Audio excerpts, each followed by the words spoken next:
वो मुझे मारने की कोशिश कर रहे हैं। उनके पास पिस्तौल भी होता है, घर में जहरीला असला उन लोगों ने रखा है। तो मेरे कातिल यही लोग होंगे। कानूनी कार्रवाई तो ये हमने कई बार डिप्टी कमिश्नर को कई साल पहले ये दरख्वास्त दी है, कोई ये नहीं हुआ है। फर्ज निकालने का 2000-3000 का डिमांड करे तो क्या मेरा डीपीओ बात सुनेगा? डिप्टी कमिश्नर सुनेगा?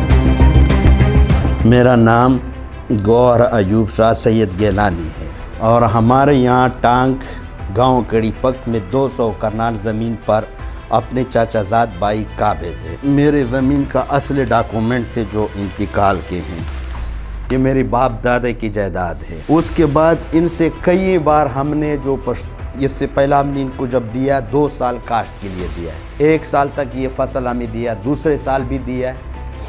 जब तीसरा साल आ गया तो इन लोगों ने बोला कि सैलाब आ गया, पानी आ गया। 5 साल के बाद हम जब फिर गया तो ये लोगों ने ना ज़मीन दे रहा था और ना ये। फिर हमने स्टाम्प जर्गी किया, जो हमारे पश्तूनों की रवायत की जो जर्गे होता है, कई बार इनसे जर्गी भी कर चुके। और ये जर्गों का मैंने ये स्टाम्प ये हमारे साथ लिखा है टांग कचहरी में कि ना आपको ज़मीन पे हम काश्त करेंगे और ना दरख्तें काटेंगे। 20 सालों से इसने 30-40 लाख का सिर्फ हमारे दरख्त काटे हैं। उसके बाद फिर हमारे जो पश्तूनों की रवायत के मुताबिक जर्गे होता है, ये भी मेरे साथ, ये हमने फैसले उनसे किया है। ये उसके बाद ये मेरे अपने ज़मीन का फ़र्द है, ये इंतकाल है, ओरिजिनल डॉक्यूमेंट्स पूरा लेके आए। अब ये लोग हमें ना काश्त दे रहे हैं ना ज़मीन दे रहे हैं। 2 दिन पहला मैं गया था वहाँ अपने ज़मीन पे, मुझे जाने तक भी नहीं देता है। उन लोगों ने मेरे पीछे बंदूक उठाए और इस बात की पूरी गांव गवाह है, वो मुझे मारने की कोशिश कर रहा है। अब हम वज़ीर-ए-आज़म पाकिस्तान, आर्मी चीफ पाक फ़ौज के, खैबर पख्तूनख्वा के IG, टांग के जितना भी इंतज़ामिया है, हम इससे पुरज़ोर अपील करते हैं कि हमारा ज़मीन वापस दिलवाए। फ़ौरन हमारे ज़मीन का तकसीम हो जाए और मुझे अपना ज़मीन दिलवाए। अगर हमारा ज़मीन ये वापस नहीं दिलवाता है तो हम क्या करें? मैं हुकूमत से करता हूँ, मैं क्या करूँ? मुझे धमकियाँ भी मिल रहा है, धमकियाँ मिल रही है, मेरे पीछे बंदूकें भी उठाया है, मेरे साथ गवाहान भी, बल्कि पूरी गांव इस बात की गवाह है।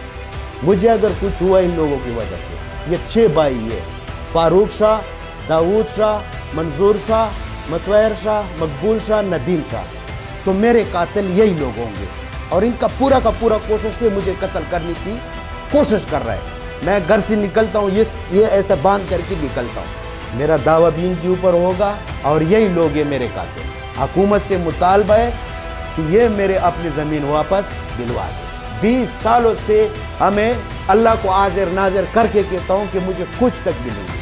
कानूनी कार्रवाई तो ये हमने कई बार डिप्टी कमिश्नर को कई साल पहले ये दरख्वास्त दिया है, कोई ये नहीं हुआ है। ये हमने फिर उनसे स्टाम्प लिखवाया है कि आप हमारे ये दरख्त वगैरह ना काटो, ये हमारे दरख्त काटे।